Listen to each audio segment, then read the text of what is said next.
Bueno, eh, empiezo con una misma frase con la que he comenzado al analizar las elecciones en Chile y Perú. Y es la frase de un pensador colombiano que señala que cualquier opinión de un extranjero en una situación nacional es como un sonido de flauta en un concierto sinfónico. Y tiene toda la razón. Así que este tipo de análisis lo hacemos conscientes que la política de un determinado país es un universo aparte, lleno de amores, de desencuentros, de desamores, de pasiones, de volverse a enamorar y demás. Eh, pero bueno, había que intentarlo. Después de encontrar una serie de irregularidades en las elecciones presidenciales colombianas de 2022, cuando resultó elegido el candidato radical de izquierda, actual presidente Gustavo Petro Urrego, y haber desarrollado una metodología de investigación, unas herramientas específicas, era inevitable no caer en la tentación de probarlas en estas otras elecciones, para mirar que si confirmar si estábamos equivocados o mirar exactamente qué pudo haber ocurrido en cada uno de estos países en elecciones también controvertidas en su momento. Bueno, entonces, para analizar la manera como revisamos las elecciones presidenciales de 2022 en el Brasil, vamos a tomar los resultados de un pequeño municipio en el estado de Bahía, Uibay, apenas con 12.204 votos potenciales. Debo indicar que en el caso del Brasil tuvimos la oportunidad de hacer el análisis de 102, 105 municipios del estado de Bahía. Allí nos concentramos. El análisis, los datos, la información está en el libro cuya presentación estamos haciendo en la fecha. Empecemos entonces mirando en Uibay, en este municipio bayano, a ver qué podemos encontrar. Interesa sobre todo para mirar cómo fue la confección de las alianzas electorales, que es fundamental dentro del análisis que hacemos en cada uno de los países, en cada una de las elecciones. Eh, Permítame un momento, por favor.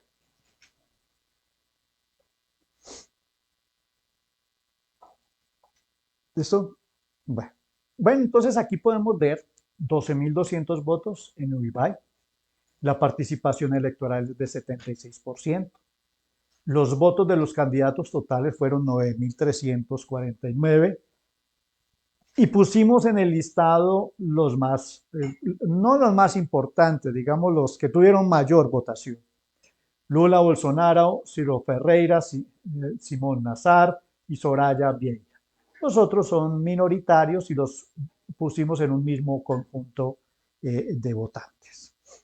Eh, bueno, no voy a ponerme a señalar cada uno de los partidos políticos porque sería muy extensa la charla.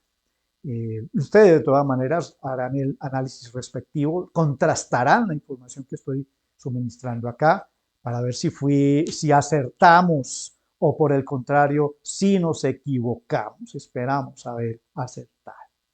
Los votos en la segunda vuelta fueron Lula 7.600 y Bolsonaro 1.800. Es un municipio claramente de izquierda, como lo es en general el estado de Bahía, y no solamente en las elecciones del 2022, sino en las de 2018, me atrevo a decir que en el 2014.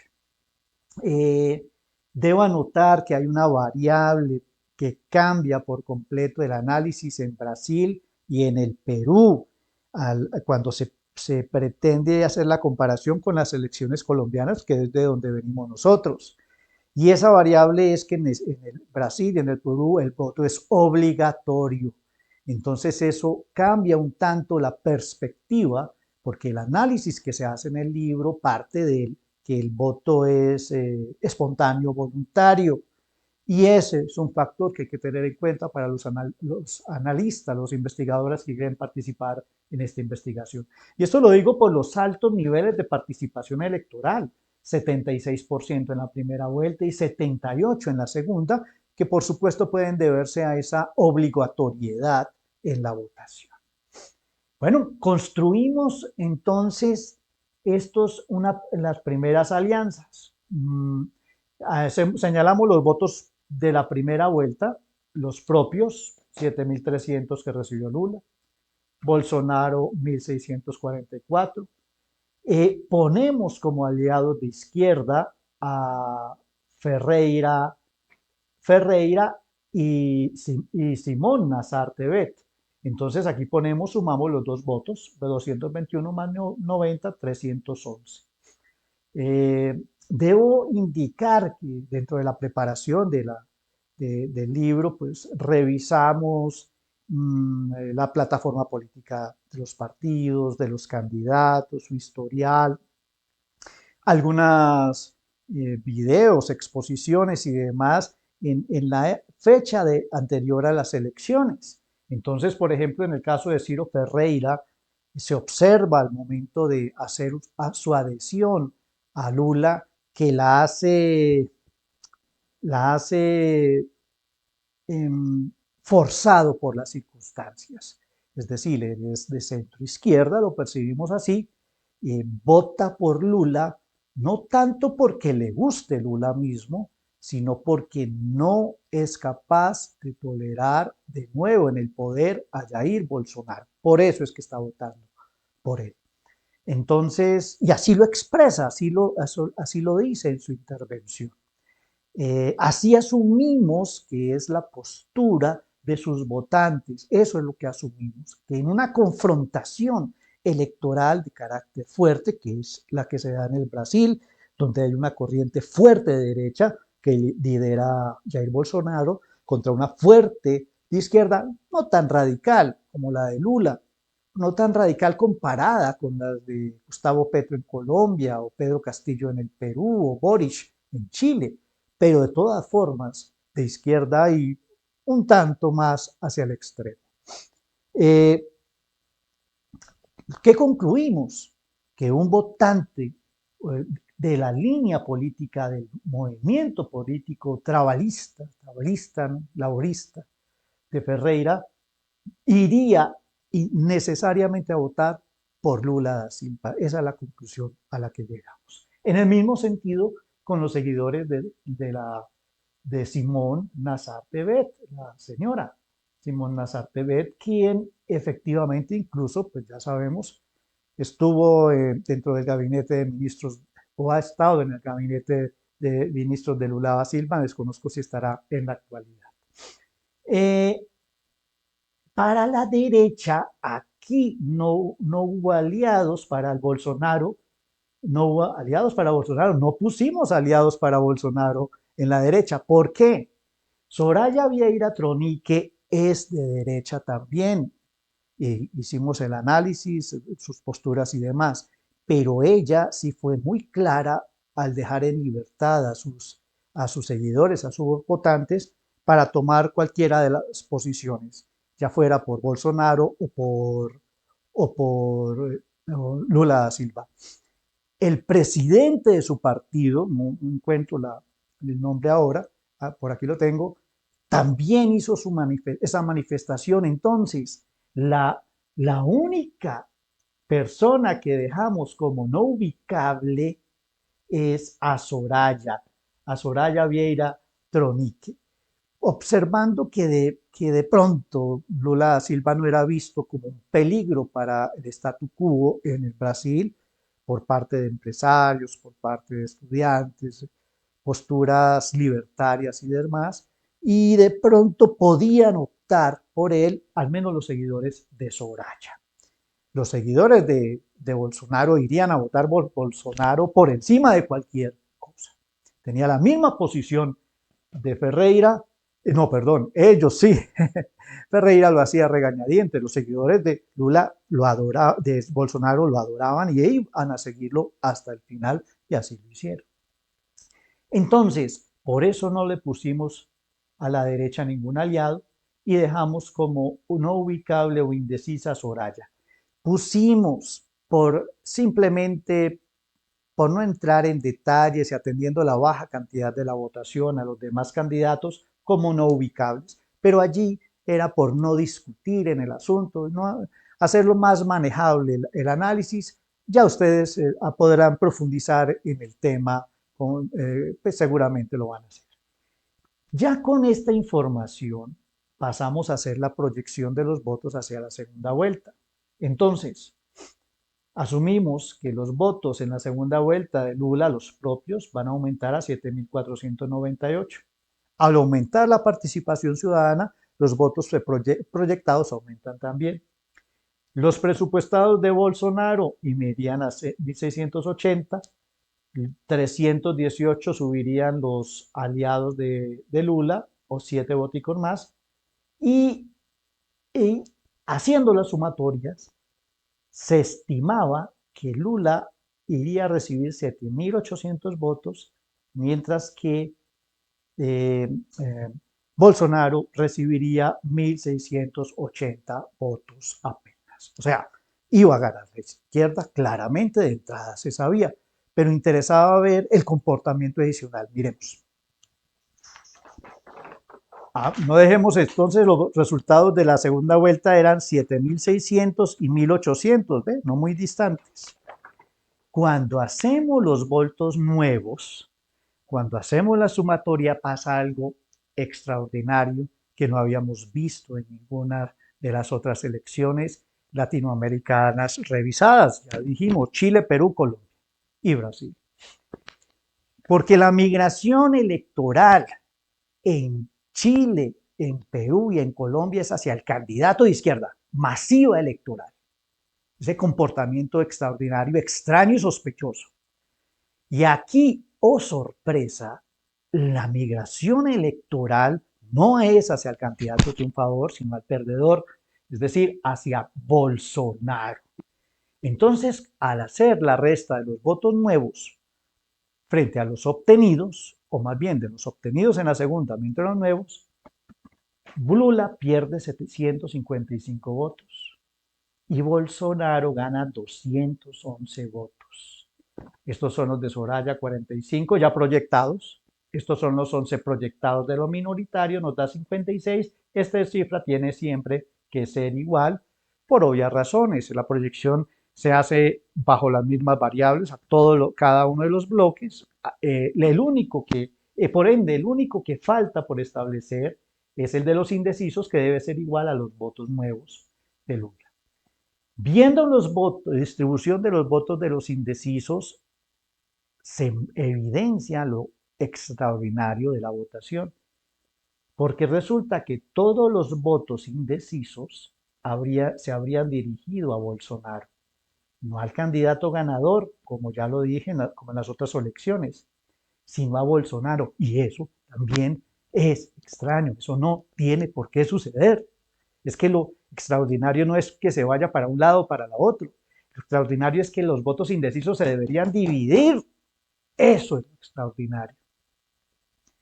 Y resulta que hay además 155 votos conversos, es decir, 155 votos de personas que votaron por Lula o por Simón por Ferreira o por Simón, la señora Simón, y que, oh, cosa curiosa, 4 semanas después están votando por el odiado candidato de derecha, odiado para ellos, por supuesto, generando un 1.98% de los votos que esperaba recibir la izquierda. Hijo, por favor.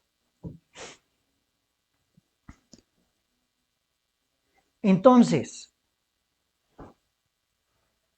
las elecciones en el Brasil, esa migración electoral masiva, donde todos los votantes indecisos se desplazan hacia un candidato, donde además hay una migración de votantes conversos, o sea, de un partido que terminan votando por el otro, es aún más extraño ese comportamiento en el Brasil que en los otros países, porque aquí se desplaza no hacia el candidato ganador, sino hacia el candidato perdedor.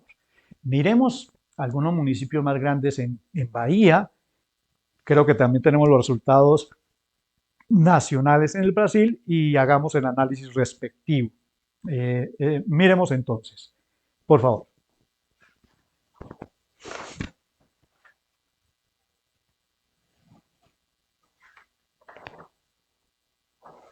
¿Listo? Bueno, estos son los votos, los municipios que manejamos en el Brasil. Pues ya manejamos 105, 107 municipios en Bahía, no me acuerdo muy bien el número, pero para la explicación en el libro manejamos estos municipios. Salvador, la capital, Feira de Santa, Lauro de Freitas, creo que es, Amargosa y Arazi. La idea era manejar potenciales diferentes para mirar cómo se movían, cómo era la dinámica de cada uno de ellos. Y los resultados en el Brasil, miremos aquí los resultados nacionales. El potencial electoral, 156.454.000 votos. La participación en primera vuelta, 75.57%. La votación en la primera vuelta de los candidatos totales, debo mencionar que para manejar la participación ciudadana y para manejar estos datos de votos totales, solo manejamos los votos de los candidatos. No tuvimos en cuenta votos en blanco y votos nulos. Fue una decisión de carácter metodológico que tomamos desde el comienzo. Ya ustedes mirarán si la siguen o no y hacen la comparación respectiva. Votos Lula, 57 millones de votos. Bolsonaro, 51. Ferreira, 3.599.000. Simón, 4.900.000. Soraya, 600.000 votos. Y los otros votantes, 782.000. O sea, el país tenía una división impresionante. Es decir, aquí se puede cortar claramente la derecha insistimos, de Ciro, Simón y Lula, y la izquierda de Ciro, Simón y Lula, la derecha de Bolsonaro y a Soraya, que consideramos que los votantes podían desplazarse en uno u otro sentido. Los votantes, los pecantantes minoritarios, presentamos excusas, no hicimos la división, pero fue por efectos prácticos. ¿Qué pasa? Los votos en la segunda vuelta. Lula había obtenido 57 millones, sube 3 millones y llega a 60. Mientras que Bolsonaro tenía 51, llegó a 58, una final de infarto épica por escasos 2 millones de votos, con entre 118 millones de votos en todo el gigantesco Brasil. Miremos los bloques, ya los habíamos observado al analizar el pequeño municipio. Ahora, Yubay, ahora miremoslo a nivel nacional. Los propios votos propios de Lula eran 57 millones, de Bolsonaro 51, de Ferreira 8.514.000, Ferreira más Nazar para Simón, derecha sin aliados y no ubicables Soraya, 600 más 700.000 votos. 1.300.000 votos de los no ubicables. Proyectamos estas cifras hacia la segunda vuelta, entonces decimos lo que decimos o lo que sugiere la fórmula que utilizamos. La herramienta que utilizamos es que Lula habría de recibir 57 millones, que Bolso 51 millones. Fue muy pareja la participación electoral, fue muy similar, ahorita revisamos. Y de los aliados, aquí me equivoqué, perdón, habría de recibir Ciro y Simón 8.500.000 votos. Sumamos la izquierda y la derecha y encontramos que se presupuestaba o se proyectaba que la izquierda habría de recibir 65 millones mientras que de la derecha tendría que recibir 51 millones, 14 millones de diferencia. Eh, 14 millones de diferencia. Llegó la segunda vuelta y como sabemos, 60 millones recibió Lula, aumentó 3 millones apenas, y Bolsonaro incrementó su votación en 7 millones, llegando a 58 millones. Miremos aquí los no ubicables. Estos son los votos no ubicables, ya lo mencioné, y se hace la proyección de los otros candidatos minoritarios de Soraya, en total 1.300.000 de no ubicables. Cuando sacamos los votos nuevos en este cuadro, restamos los votos que obtuvo Lula. ¿Cuántos obtuvo? 60 millones. A los que se proyectaba. Y encontramos que perdió 5.600.000 votos. Miramos los votos que recibió Bolsonaro, 58 millones. Y los restamos de los que se proyectaba. ¿Y qué encontramos? Que recibió 6.900.000, 7 millones prácticamente adicionales. Miramos los votos no ubicables, 1.386.000 es igual a esta suma, siempre tienen que ser igual por evidentes razones de carácter matemático, es decir, se incrementan las proporciones en cuanto a unas variables y tienen que ser igual esta diferencia.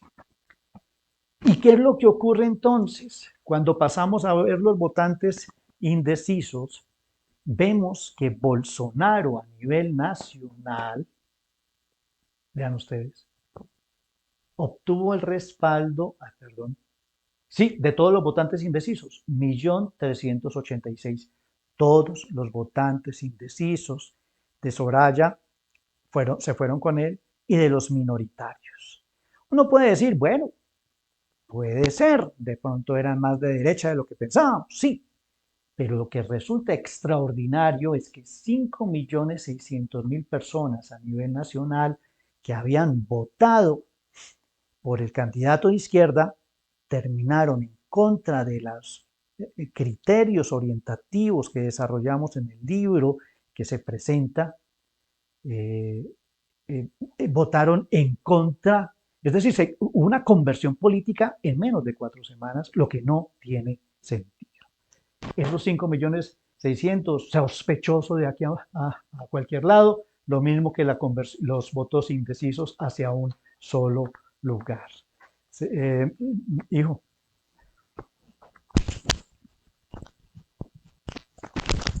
Bueno, en el estudio que hicimos parte de la base de la migración electoral de la primera a la segunda vuelta. Y lo que encontramos sospechoso es que habría, por ejemplo, en Colombia, en las elecciones de 2022, encontramos una migración de votantes indecisos que en el 100% iban a votar a uno solo de los candidatos, el de izquierda.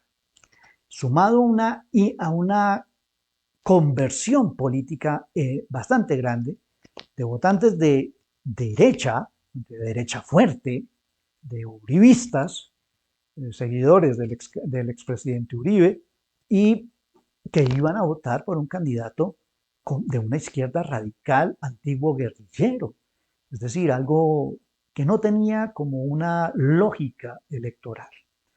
Con base allí empezó la investigación y observamos unos criterios del votante en confrontaciones electorales fuertes. Y esos criterios no se cumplían en esas elecciones, en las del 2022. Y de lo poco, la muestra que analizamos en Chile y el Perú tampoco se cumplían. Y observamos que tampoco se cumplen en el Brasil. Pero lo más extraordinario o lo más extraño es que esa migración electoral no se da hacia el candidato que finalmente triunfó, como es Lula, sino hacia el otro candidato. Uno podría decir, oh, las personas cambiaron de opinión. No, porque en una confrontación electoral de carácter fuerte, los indecisos dividirán su apoyo, uno de los criterios. En segundo lugar, quienes votaron por uno de los candidatos triunfantes van a votar de nuevo por él en la segunda ronda, otro de los criterios. Y el otro es que hay muy poca probabilidad que haya una conversión de votantes en solo 4 semanas.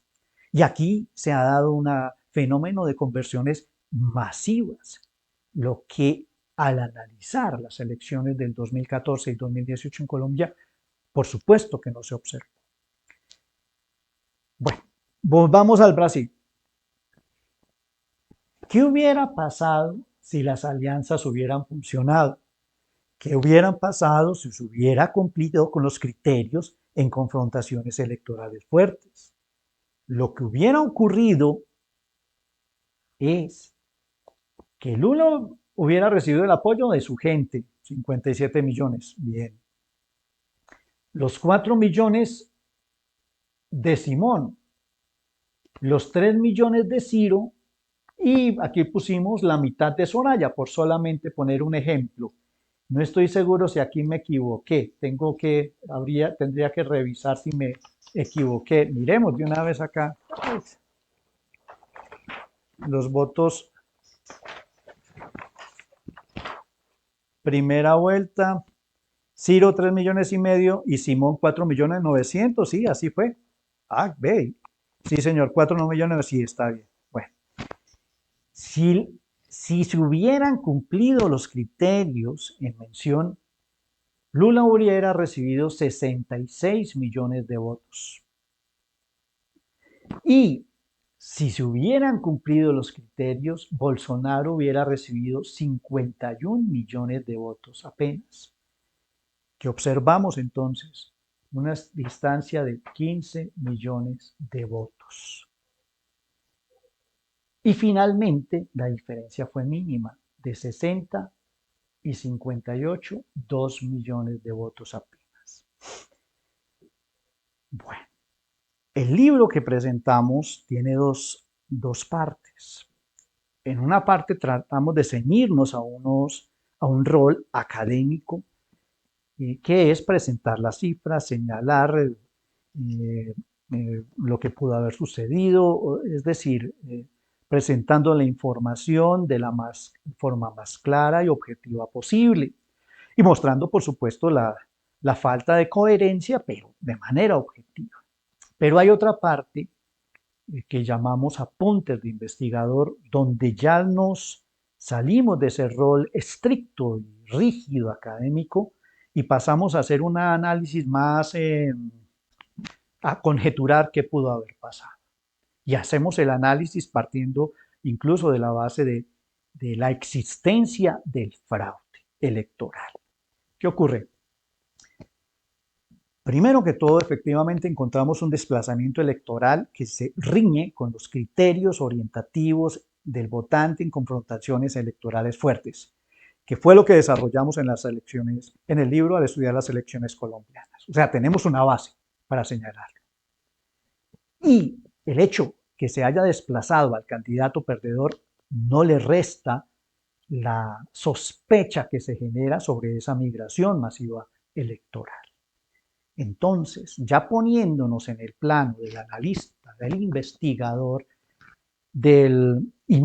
que trata de pensar qué pudo haber ocurrido, nos surge una hipótesis y es nuestro deber presentarla. Entonces, si se produjo efectivamente un fraude, de confirmarse la existencia del fraude, o de ser cierta esa hipótesis, aquí estamos hablando de un comportamiento extraño. Lo que pudo haber sucedido fue que hubo un error de diseño en el fraude. Y entonces, ¿qué pasó? Si hubo un fraude y hubo ese error en el diseño en la primera vuelta, se percataron estos arquitectos de este delito, si lo hubo por supuesto, que de seguir las reglas en mención, la diferencia hubiera sido de 15 millones de votos. Y atendiendo a las circunstancias políticas en el Brasil del 2022, muy poca gente lo hubiera creído. Una diferencia de votos de esa magnitud. Además, se le quitaba ese carácter de final épico, de lucha a muerte hasta el final, hasta el último voto, que se observó en otras elecciones como las peruanas, las chilenas y las colombianas. Bueno, que partiendo de la base si allá se hubiera dado también el fraude, obviamente. Entonces, si hubo fraude y se vieron obligados a hacer una distorsión en la votación, porque es de eso lo que estamos hablando, generando unos resultados, una migración electoral hacia el candidato perdedor, contraviniendo las reglas que se han mencionado. Y de esa manera obtuvieron este resultado equilibrado que generaba en la población en general la idea que el país tiene una división entre izquierda y derecha muy equilibrada, siempre se ha sentido así, y que en esta ocasión simplemente fueron 2 millones de votos apenas los que hicieron la diferencia. El Brasil había hablado y al Brasil había que obedecer. Pero esa es una hipótesis que lanzamos, por supuesto, bastante arriesgada, dando o si partimos de la base de la existencia del fraude electoral. Ahora bien, ya está en manos de nuestros hermanos brasileños, vecino país, el profundizar en el análisis, de revisar los datos a nivel de estados, unidades federativas, a nivel de municipios, grandes ciudades, entrar a las zonas de las grandes ciudades, entrar a los votos de votación, puestos de votación y entrar a las mesas de votación, como lo hicimos en Colombia, y revisar si hubo un fraude electoral efectivamente o si hay señales más bien o indicios de fraude electoral, o si por el contrario simplemente hubo un error de apreciación de parte de este grupo de trabajo. Eh, bueno, eso es lo que quería compartir con ustedes. El libro, Migración Electoral Intervueltas, se encuentra en Amazon. El autor, Jorge Luis Bello Olaya. Muchas gracias.